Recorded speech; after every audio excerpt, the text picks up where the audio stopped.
Vamos abrir as nossas Bíblias em Hebreus capítulo 6. Hebreus capítulo 6.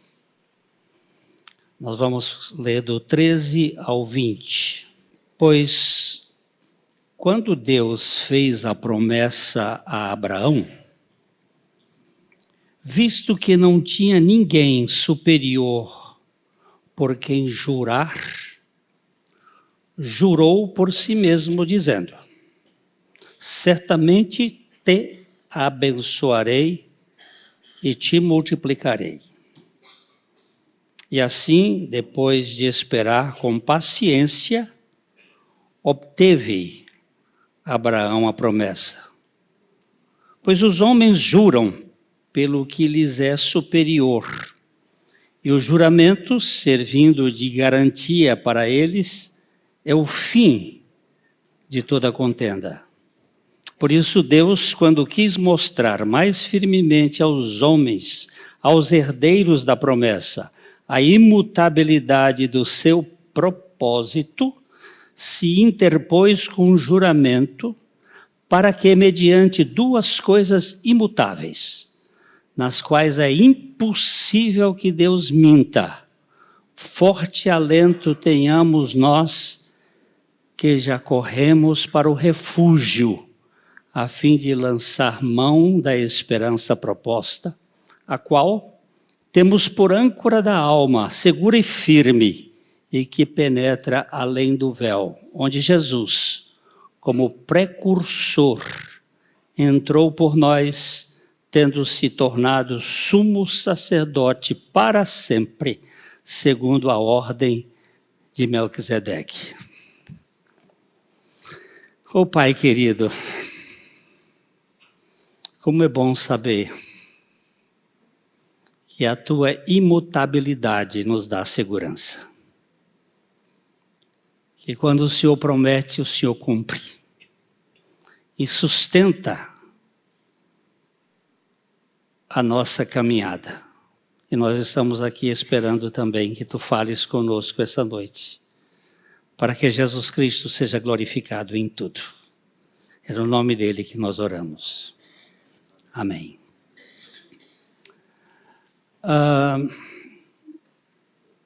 Nós já vemos aqui, esse é o quarto domingo que nós estamos olhando esse capítulo 6 de Hebreus. Nós vimos anteriormente o problema que o escritor fala por isso, pondo de parte os princípios elementares da doutrina de Cristo, deixemos-nos levar para aquilo que é perfeito.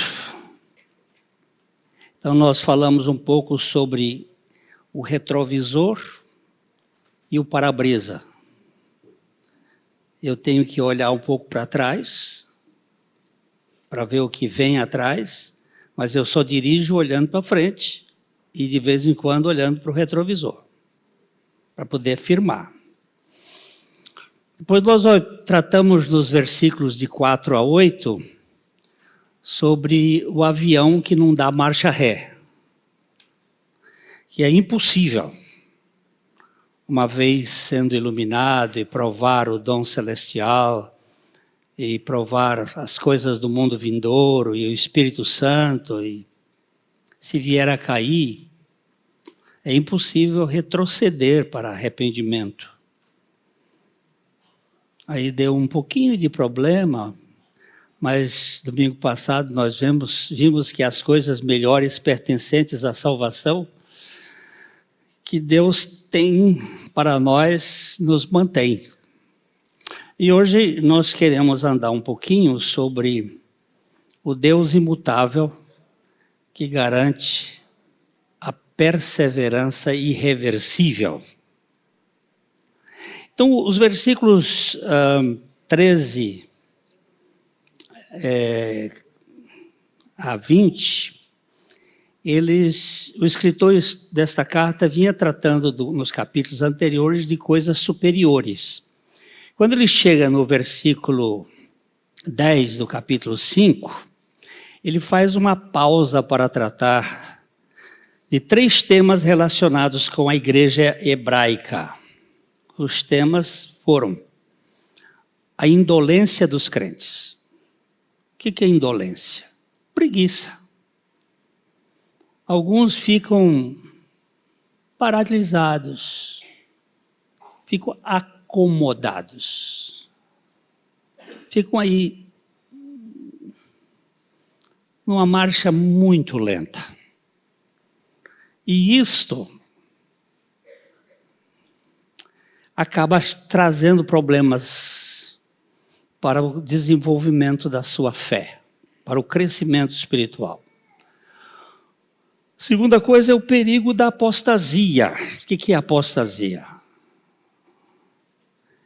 É falta de experiência, é falta de regeneração, é falta de conversão, mas está na igreja. É membro da igreja, participa da igreja, e de repente essa pessoa escafede, cai fora. Ele simplesmente não tinha uma realidade espiritual. E aí a terceira coisa que ele falou foi das coisas melhores, superiores, pertencentes à salvação. Mas agora ele está querendo enfocar aqui o ponto crucial da verdadeira salvação. Perseverança. Se você é salvo, você persevera. Ele admoestou aí no versículo 12, capítulo 6, ele diz assim: para que não vos torneis indolentes, preguiçosos, mas imitadores daqueles que pela fé e pela longanimidade herdam a promessa. A palavra longanimidade, macrothumia, de macros, grande, e thumos, temperamento. É uma ideia de elástico. Você vai puxando, puxando, puxando, e ele vai.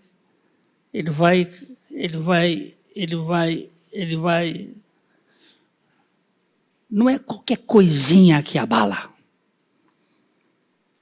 Ele permanece firme.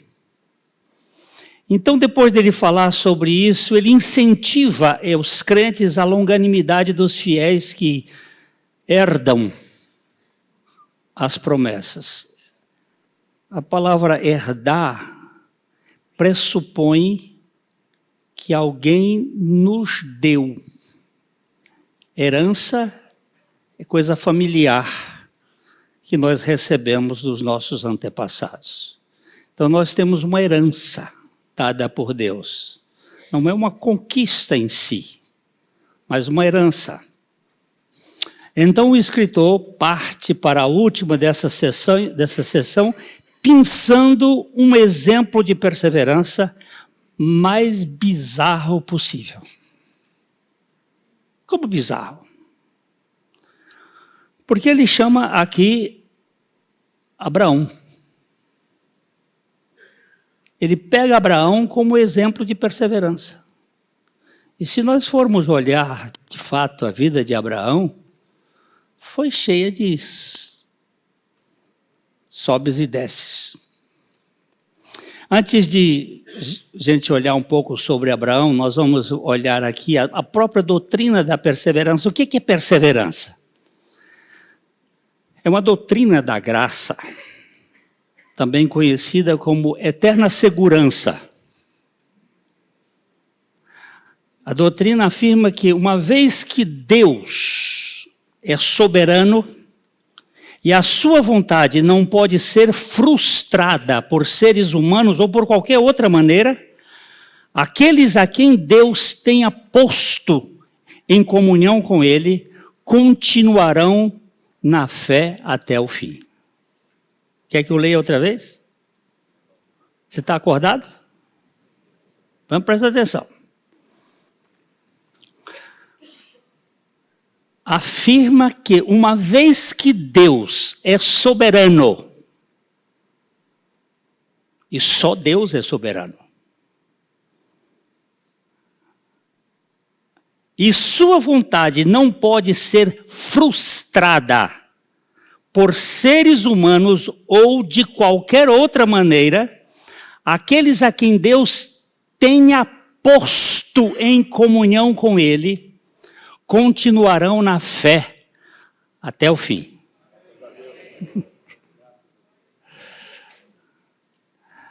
Aqueles que aparentemente caírem estarão em uma das duas hipóteses.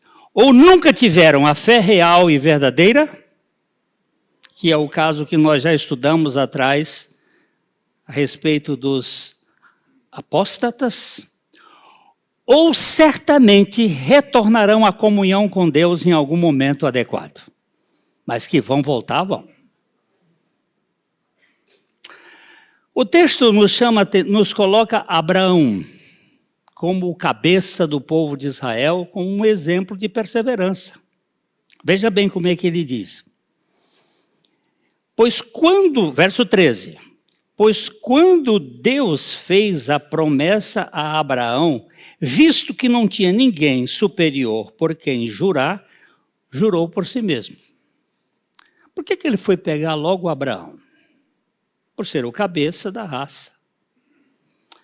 Toda a vida de fé desse patriarca foi direcionado para receber a promessa de Deus. Nós temos no capítulo 12 de Gênesis, por favor, dá uma chegadinha lá no livro de Gênesis 12, versículos 1, 2 e 3, Gênesis.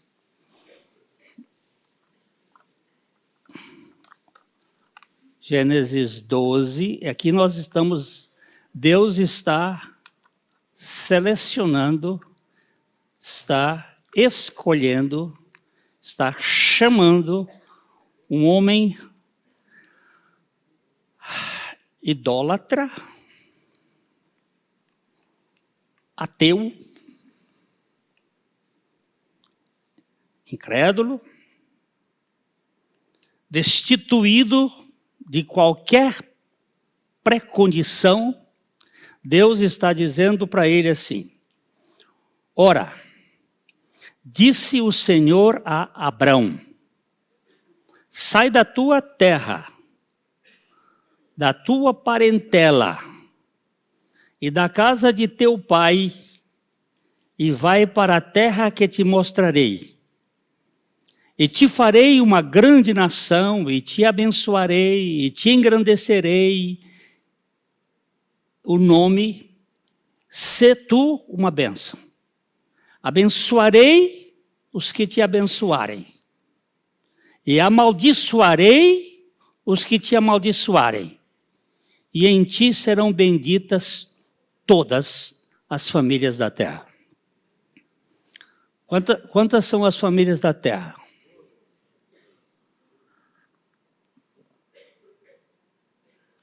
Só o Márcio respondeu. Quantas são as famílias da terra? 3.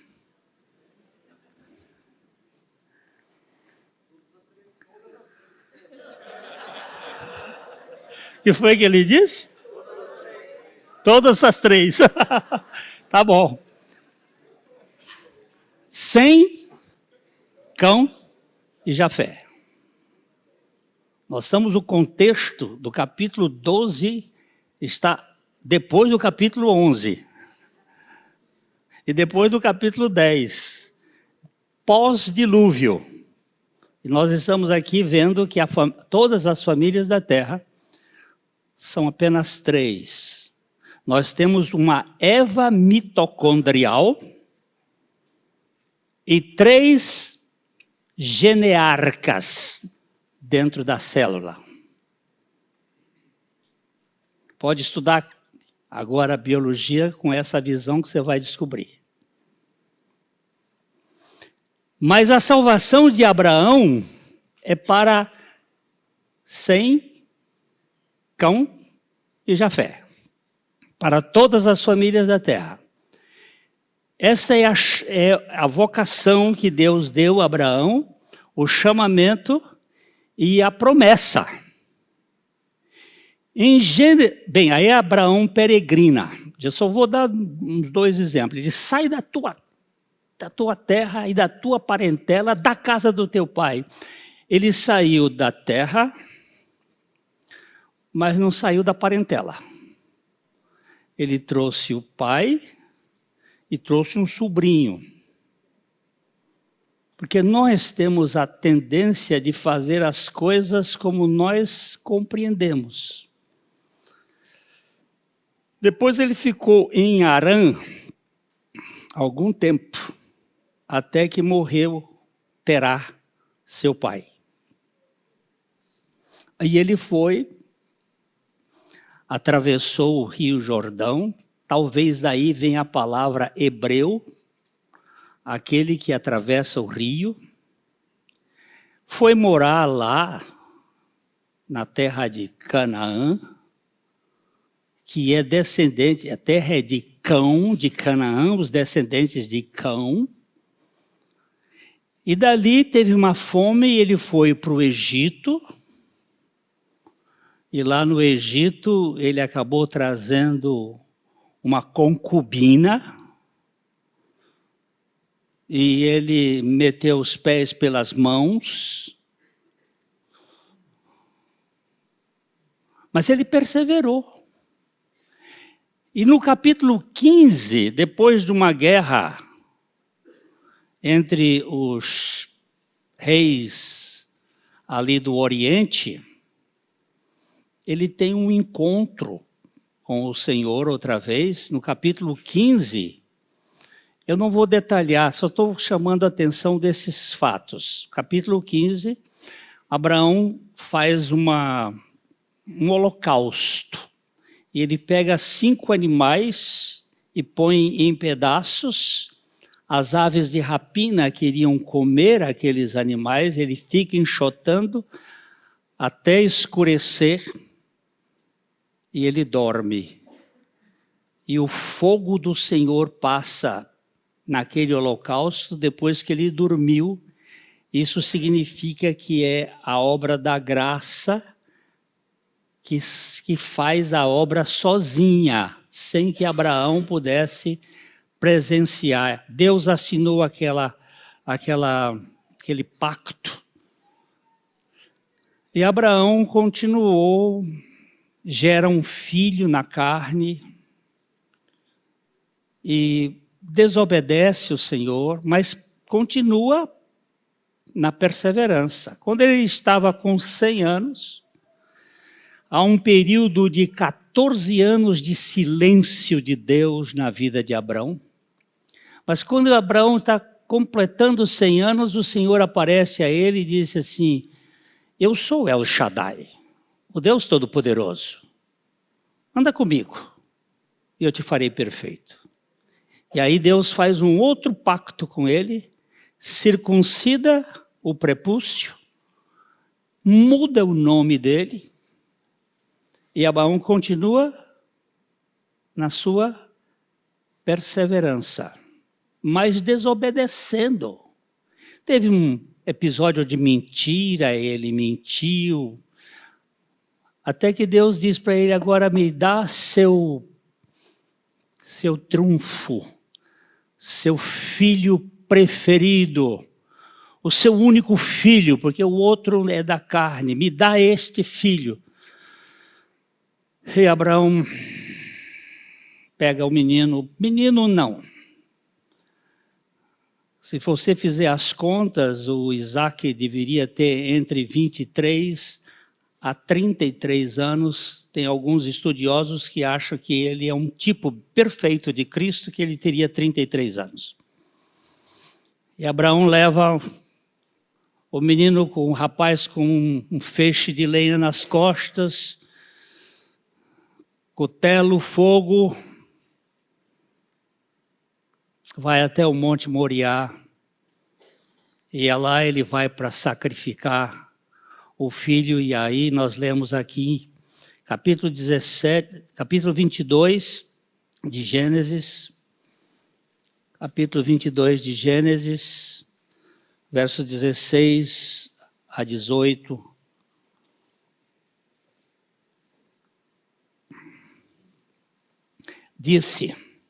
Esse disse aqui é o Senhor, viu? É o anjo do Senhor. Vou até ler começando no 15.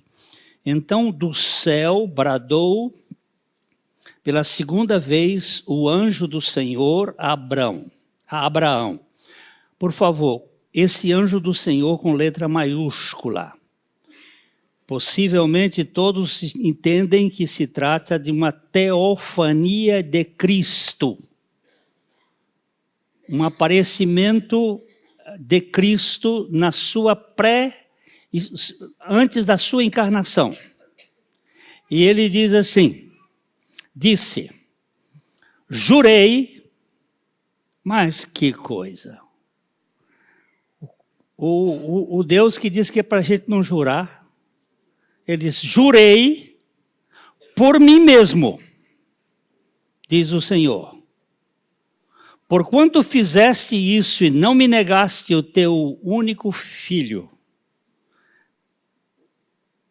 que deveras te abençoarei, e certamente multiplicarei a tua descendência como as estrelas do céu e as areias da praia. A tua descendência possuirá a cidade dos teus inimigos. Nela serão benditas todas as nações da terra, porquanto obedecestes a minha voz. Nós temos aqui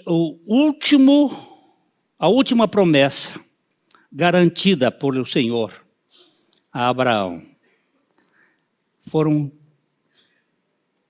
1, 2, 3, e Abraão, 1, 2, 3, 4. 4 vezes Deus repete a promessa. Abraão desobedecia, mas Deus não desistia dele. Abraão pisava na bola, mas Deus continuava firme.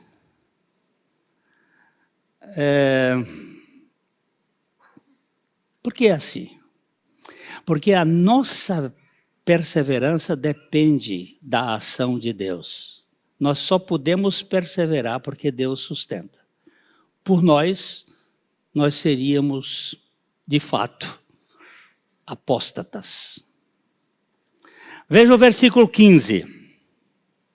O versículo 15 de Hebreus. Agora nós voltamos para Hebreus. Hebreus capítulo 6, versículo 15.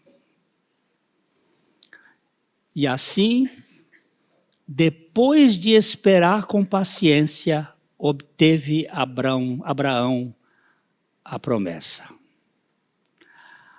Abraão, ao esperar com paciência, recebeu a certeza da promessa e o mesmo acontecerá conosco.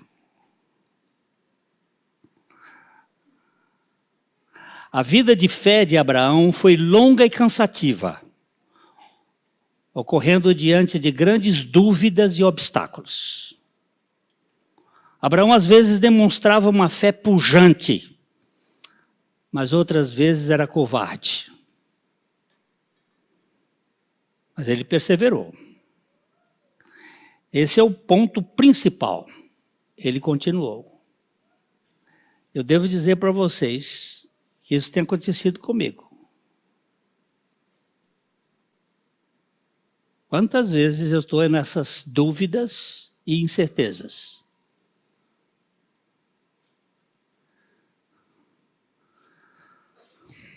Ele não abandonou a fé em Deus, embora muitas vezes tenha falhado em aplicá-la ou em honrar o Senhor. Mas ele prosseguiu. E pela perseverança obteve um apego cada vez mais firme à promessa de Deus. Cada vez que ele andava, mais ele ficava seguro de que Deus era fiel. Quando foi na terceira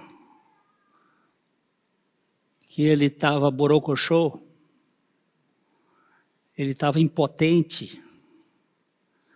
A sua mulher de 90 anos tinha feito laqueadura natural, ela era estéril, e ele, sem nenhum vigor e sem Viagra,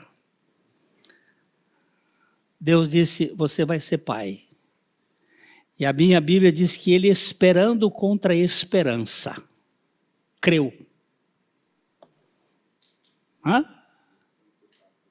E foi imputado por justiça. Ele creu contra tudo e contra todos. Ele creu contra a sua própria capacidade, porque ele sabia que a mortificação do seu pênis e a esterilidade da sua esposa nada representavam para El Shaddai, o Deus Todo-Poderoso, que amamenta os fracos. Esperando contra a esperança. Repetidas vezes recebeu a certeza crescente da bênção, da posse de que Deus havia prometido, e ele tropeçava. Mas Deus continuava. O que isso significa para nós? Senão que a certeza da salvação, a confiança nas promessas de Deus e uma maior compreensão das bênçãos espirituais surgirão à medida que avançamos na nossa fé. À medida que caminhamos na fé. Apesar de todas as nossas dúvidas, de todas as nossas fraquezas, de todos os fracassos, nós temos um exemplo a seguir, o de Abraão. Ele pega Abraão e mostra que aqui no versículo 15, ele diz assim,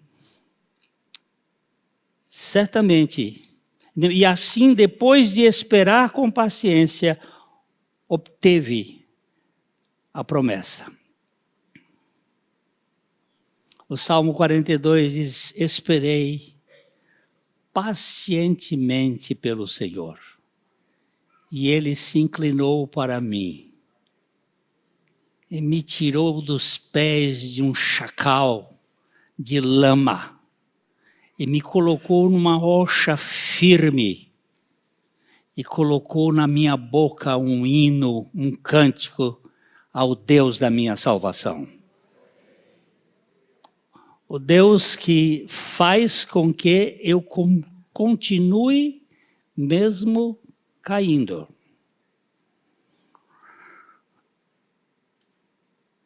É digno de nota que o verbo usado aqui para receber, ele não é um verbo muito comum na Bíblia. O sentido maior desse verbo é alcançar. Significa que eu tenho que continuar, mesmo tudo dizendo ao contrário. Eu vou andando até chegar.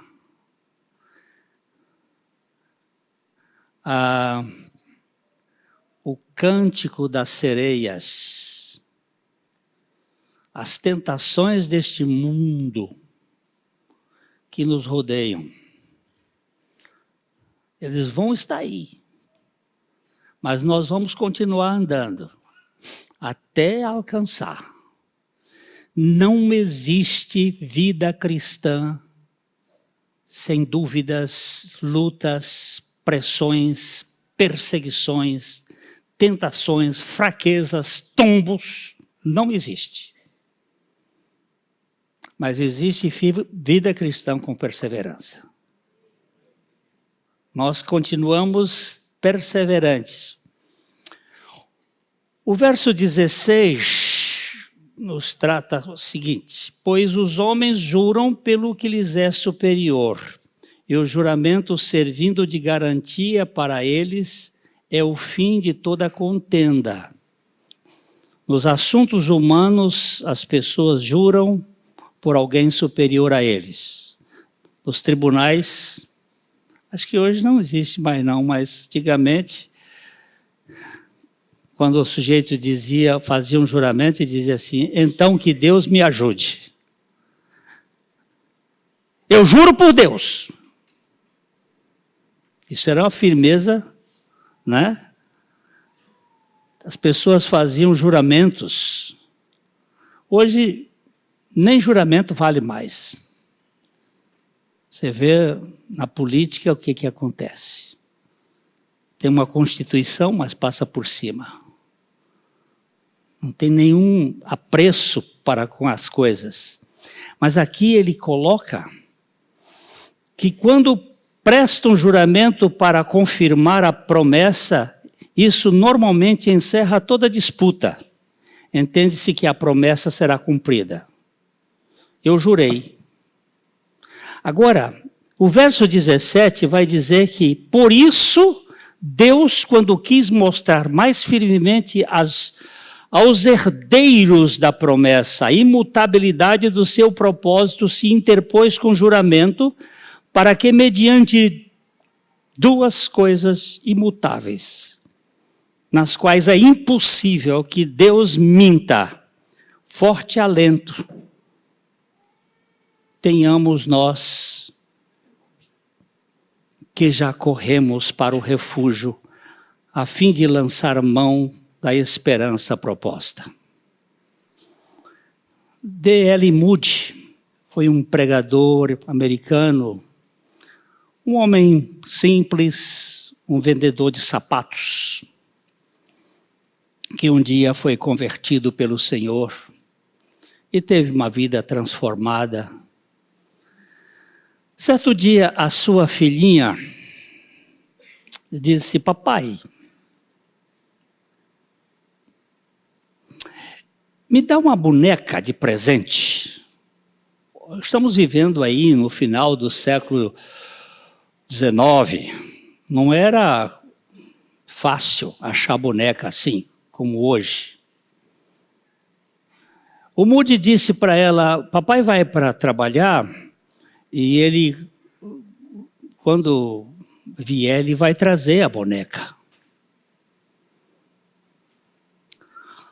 Moody foi fazer as suas tarefas do dia e quando estava chegando no final, ele disse, eu prometi à minha filha que eu ia levar uma boneca para ela. E saiu procurando e as lojas já estavam fechando, e ele conseguiu entrar numa loja e conseguiu pegar uma boneca.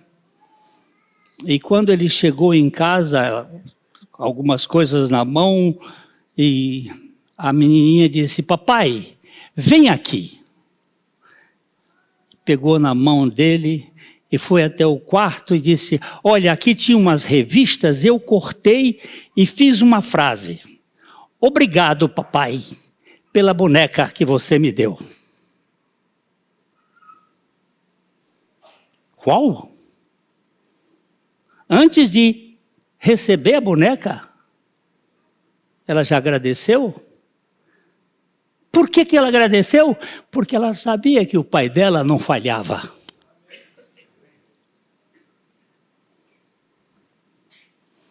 Se nós soubermos que o nosso pai tem palavra, nós temos a bênção recebida e a bênção futura já dentro do conceito de agradecimento. Nós vamos receber a promessa que ele prometeu. Ele colocou duas coisas, a palavra dele e o juramento, e disse duas coisas que é impossível que Deus minta. Hoje eu estava vindo de Ourinhos, eu fui para o aniversário do meu neto, que fez hoje 9 anos. Nós fomos passar lá ontem, hoje. E quando nós estávamos voltando, eu disse, esta é a reta do irmão assembleiano. Aí contei a história, uma retona bonita, ali entre Andirá e Bandeirantes. Nós estávamos indo, esse moço veio aqui um domingo, eu falei que eu ia para o Rio de Janeiro e ele disse, o senhor quer uma carona? Eu digo, quero.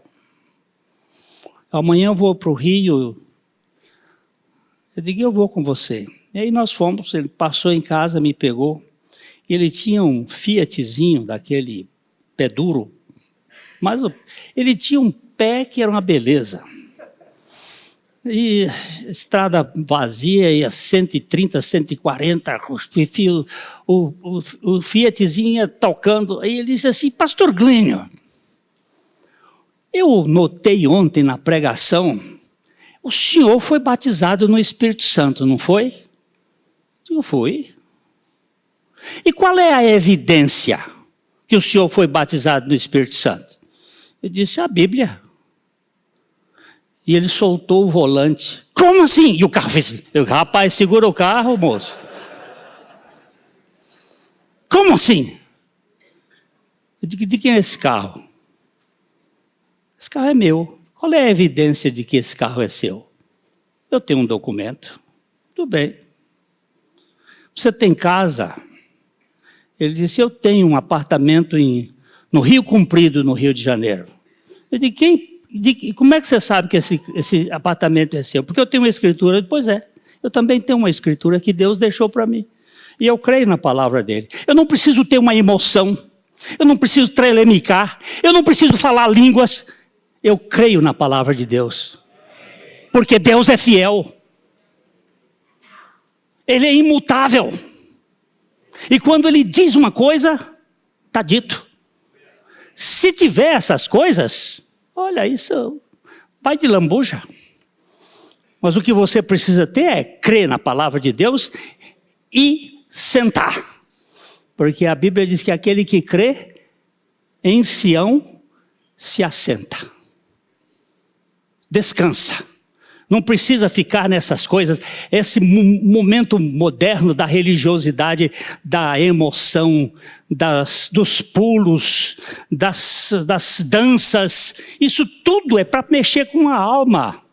Pobre alma, carente de sentimentos que passam como a nuvem tocada pelo vento. Mas eu sei em quem tenho crido. E eu estou bem certo que é poderoso para guardar o meu depósito até o dia final. Quando foi que Paulo escreveu essa carta? Onde é que ele estava? Na cadeia. Não tinha sentimento nenhum, não. E eu tentei entrar naquela cadeia de Mormatino lá na Itália. Eu tenho 1,80 m. A graça de Paulo é que ele tinha 1,40 m ou 1,50 m. O nome Paulo significa homem pequenininho. Ele ficava de pé, eu não conseguia. Porque ela tem 1,50 m de altura. E esse homem pequeno, preso, era muito mais livre do que nós neste mundo. Porque nós estamos escravizados dentro de um sistema. Tanto religioso como político.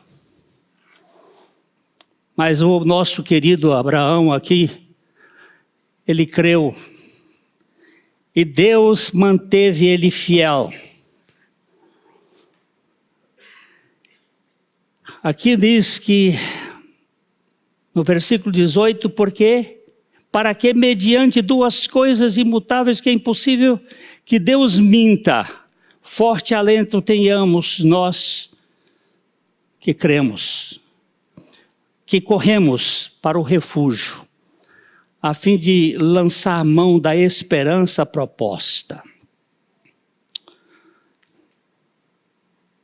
O crente agora tem duas coisas imutáveis pelas quais confiar. A palavra de Deus e o juramento de Deus. É impossível imaginar um lugar mais seguro do que este. Deus promete salvar todos os que creem em Cristo. Então ele confirma isso com juramento. Em ti serão benditas todas as famílias da terra. E todo aquele que crê será salvo. Você crê? E se a dúvida agora aparecer aí? O que é que você vai fazer? Olhar para a palavra de Deus. Olhar para Jesus Cristo. Ele diz lá em Isaías 45, 22, olhai para mim e sereis salvos, ou sede salvos, porque eu sou Deus e não há outro. Você pode ter certeza, não a minha certeza, nem a certeza de quem quer que seja, é a certeza da palavra. Deus não pode mentir. E ele disse, nós temos aqui 4 coisas dentro desse versículo 18, que são muito interessantes. O crente está eternamente seguro. No restante do capítulo, o escritor emprega 4 figuras para demonstrar total confiabilidade na esperança cristã. Primeiro, a cidade de refúgio. Segundo, uma âncora. Terceiro, um precursor. E quarto, um sumo sacerdote. Eu tenho uma cidade de refúgio. Eu estou deixando esse sistema. Os crentes são retratados fugindo de um mundo condenado para uma cidade celestial de refúgio. Alguém aqui já leu O Peregrino, de John Bunyan? Não? Eu dou o endereço para vocês procurarem ler O Peregrino. Ok? Procure na internet, leia esse livro, escrito no século XVII, dentro de uma cadeia. Um homem que era apenas um latoeiro. Mas é o segundo livro mais lido no mundo. Depois da Bíblia, é O Peregrino. E ele conta a história minha. É sua também? A história de todos nós nessa caminhada até a cidade do céu. Todas as lutas, todos os dragões, todos os problemas, todas as dificuldades. Mas o perseverante continua. Ele vai, né? Para encorajá-los na fuga, Deus lhes dá uma esperança infalível, baseada na sua palavra e no seu juramento. Papai, vem aqui. Veja o que eu disse. Obrigado, papai, pela boneca que você me deu. Por que ela fazia essa confiança? Porque o seu pai era um homem de palavra.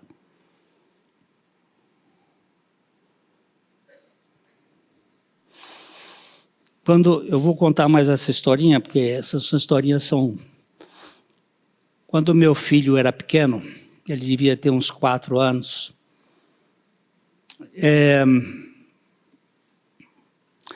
minha esposa e eu sempre saíamos nas sextas-feiras para comer um sorvete, alguma coisa, sair da rotina.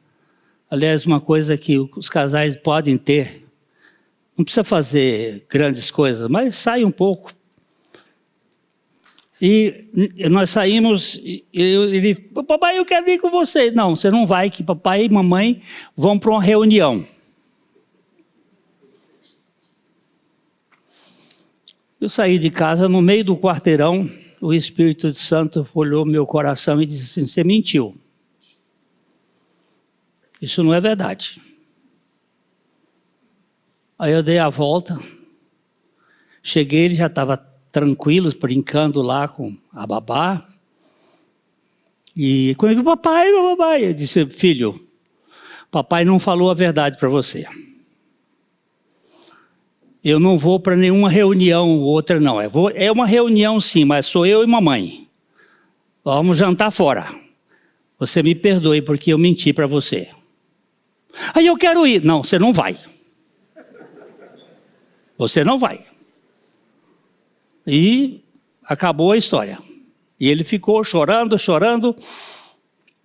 Anos mais tarde, alguém aqui na igreja disse assim: o seu pai me contou uma história muito esquisita, assim. Ele disse: não é essa a história que meu pai me contou. Portanto, a sua versão é uma mentira, porque o meu pai não mente para mim. Mas eu posso mentir, mas meu pai não me mente. Deus não mente para mim. O que ele diz, está dito. E ele sustenta o que diz. E é isso que nós precisamos ter. Quando é que eu vou perseverar? Por que eu vou perseverar? Porque meu pai me garantiu que ele tem uma cidade eterna para me levar. Uma cidade de refúgio. Tudo isso aqui vai acabar um dia.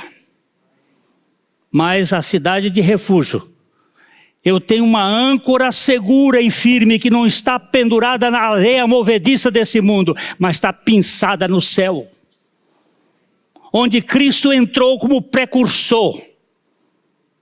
Lá está o meu Senhor preparando lugar para eu ir morar forever. E você? Ah, mas eu tropeço. Eu sei que você tropeça, que eu também tropeço. Você continua confiando nele? Eu sei em quem tenho crido. E estou bem certo de que ele é poderoso para guardar o meu depósito até o dia final. Nas tempestades, nas provações da vida, essa esperança serve como âncora da alma. O conhecimento de que a nossa glorificação é tão certa como se tivesse acontecido, impede-nos de flutuar nas ondas selvagens da dúvida e do desespero. A âncora não é lançada nas areias movediças deste mundo, mas se firma no santuário celestial. Visto que a nossa esperança é a âncora, o significado é que a nossa esperança está assegurada pela própria presença de Deus por trás do véu. Ele está lá. Eu sei que Ele está lá. E Ele vai me manter firme. Tão certo quanto a âncora está aí, nós também estaremos lá. Tem mais coisa para dizer, mas vamos aqui. A palavra traduzida para precursor não é encontrada em nenhum outro lugar no Novo Testamento. Isso expressa uma ideia nunca contemplada na economia levítica, pois o sumo sacerdote entrava no lugar santíssimo apenas como representante. Cristo, entretanto, entrou onde ninguém poderia entrar e entrou para sempre, para ser salvador totalmente de todo aquele que se chega ao Pai por meio dele. O precursor anunciou nossa futura chegada lá. Tomou posse das glórias do céu em nosso nome. E ele foi para poder dar as boas-vindas ao seu povo quando ele vier e apresentá-lo diante da sua majestade no céu. Eu falei domingo retrasado assim, vou terminando aqui porque temos mais coisas, a gente vai continuar. Mas uma coisa é essa. Na hora que Estevão estava sendo apedrejado, ele viu uma das cenas mais lindas do céu. Ele olhou e disse: eu vejo o meu Senhor de pé. É a única vez no Novo Testamento que Jesus está de pé, esperando por Estevão. Você vai chegar aqui, meu filho, e eu não vou ficar sentado, porque eu quero lhe receber com honra. Você tem a certeza de que se você dormir hoje,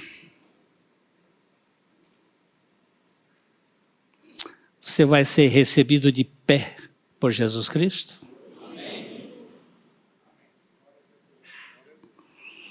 É isso que gostaria, não é que você mude de sistema religioso, saia de uma igreja para outra, mas é que você mude de posição, de confiar em si mesmo e confiar no Senhor Jesus Cristo, que dê uma palavra de segurança. Espero que Na próxima vez, eu acho que domingo que vem eu ainda estou por aqui, eu vou falar sobre o sacerdócio maravilhoso de um cara bem complicado, que ninguém sabe como é que ele surgiu, e está aí, chamado Melquisedeque. Esse homem que é um enigma, mas que fala muito profundamente do nosso Senhor Jesus Cristo. O Deus imutável sustenta a nossa confissão de fé. Só para terminar, vamos dar uma lida só no texto mais. Eu já passei da hora, mas não tem nada não. Filipenses capítulo 2, versículos 12 e 13. A explicação mais simples desta verdade da perseverança é a seguinte: uma vez salvo, sempre salvo. Eu tenho uma filha aqui está na minha frente, ela está aqui, minha filha. Se ela for obediente, ela é minha filha. Se ela for desobediente, ela é minha filha. Se ela fizer tudo certo, ela é minha filha. Se ela fizer tudo errado, ela é minha filha. E eu não a amo pelo que ela faz de certo, eu a amo pelo que ela é. Minha filha. E quando ela precisar ser corrigida, eu vou corrigir. Mas ela é minha filha. E não adianta ela desfazer porque ela é minha filha. Mas eu não quero viver com você. Pois sai de casa, mas é minha filha. E quando você quiser voltar, você volta porque aqui é a sua casa. Porque você é minha filha. E eu tenho um pai que não vai me jogar fora.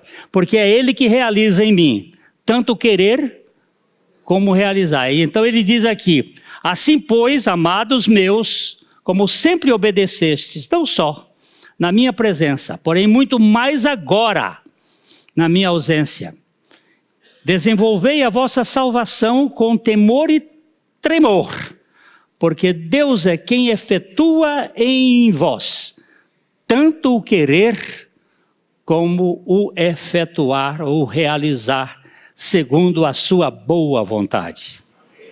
É nosso Deus que vai nos manter seguros na perseverança.